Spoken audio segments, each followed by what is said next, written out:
Hello friends, in this video we will discuss how to write the C program to find the compound interest. So we will be given principal, rate of interest and time, and then we have to find the compound interest. On running our program, we should be asked three things, that is principal, rate of interest and time. And after that should be given the compound interest as the output. So if you see in the second output, here the principal, rate of interest and time, these all three are in the float values. Time is an int, but principal, rate of interest are the float values. And accordingly, we are getting the compound interest in the float value. So we have to see that we will not take the integer variable or integer data type to store the principal, rate of interest, time and compound interest, because int will not be able to store the float values. So we will take all these three values and compound interest inside a float variable. In both of the outputs, we have considered that the rate of interest is calculated annually. So what if the rate of interest is not calculated annually? So in case of compound interest, we calculate the amount as a equal to p 1 plus r upon n power nt. So here p is principal, r is rate, t is the time, and what is this n? This n tells that after how much time you are recalculating the rate of interest. So if you are calculating this rate of interest yearly, that is after 1 year, you are calculating this rate of interest on the principal, then you will say this n equal to 1. If you are calculating 2 times in a year, then you will say n equal to 2. If you are calculating rate of interest on the principal again and again, and you are calculating quarterly, then you will say n equal to 4. And so on. If you are calculating monthly, then you will say n equal to 12. This is n equal to 12. Now, the interest, as you know, is amount minus principal. So this is one of the formula that you can use to find the CI, that is amount minus principal, and for which you have to calculate the amount first.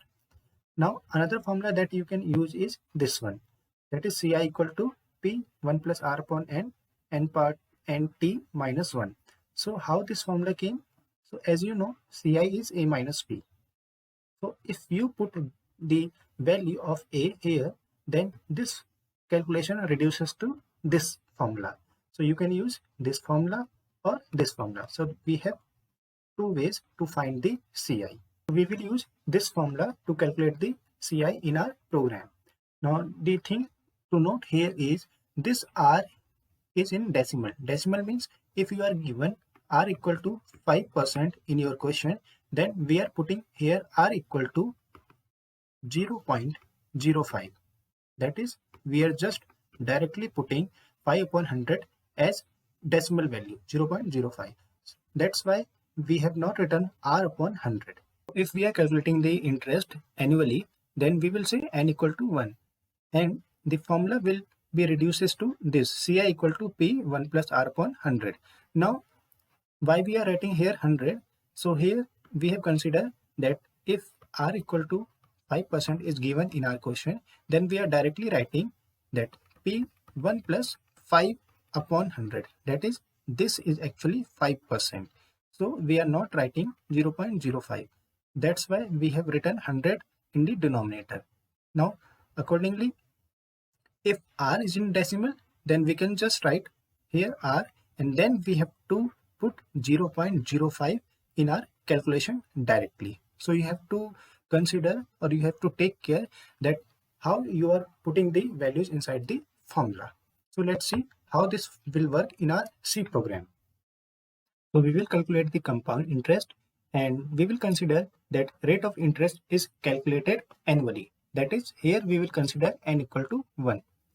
So first we will include the header files. We will include stdio.h so that we can use scanf and printf in our program. So we will include stdio.h. Now we will start our main function. And as you know, the last statement inside the main function is return 0. Now we will take the input, that is PRT, and then we will do the processing, that is calculation, and after that we will print our CI, that is compound interest. Now we will take 4 float variables, that is principal, rate and time. the fourth variable will be compound interest, so that we can store our compound interest as the output. Now after we have declared these four variables, now we will take three values as the input, that is principal rate time. So we will write printf enter principal, and we will say scanf. Now we will say percentile f, as principal is float variable. Accordingly, we will take the input as rate of interest, enter rate,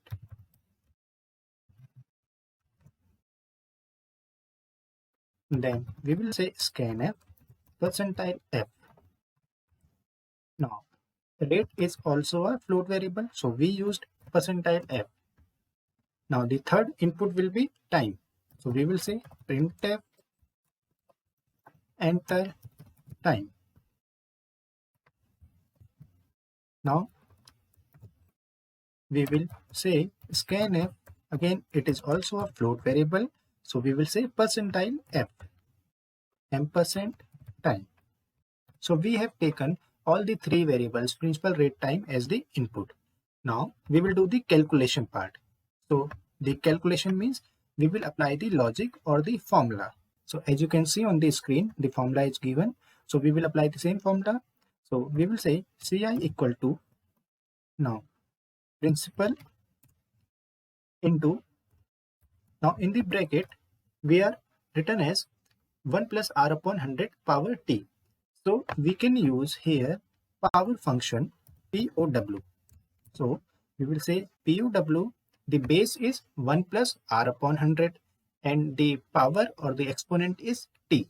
So we will say 1 plus r upon 100 and comma, the power or the exponent is t. Now we will say minus 1.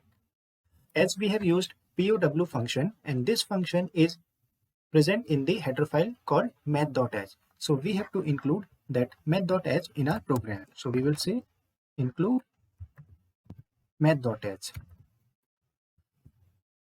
Now we have calculated the compound interest. So here the rate should be RATE, as we have declared rate, and time should not be t, it should be time. Now after calculating the compound interest by the formula, we have to print this Ci as the output. So we will use printf function to print our output. We will say printf compound interest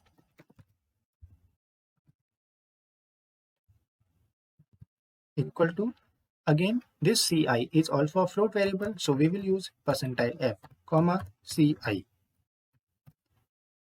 So now we are done with our output. So we have taken the input, we have processed that input, and then we have printed the output.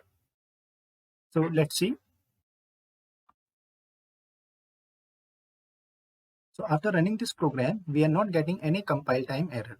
So we will enter now principal, rate and time. So first input principal, let's say principal is this one, rate let's say 5.5, time as 2, and we have got the compound interest at 565.181. So this is the correct answer as we have seen in the starting of the video.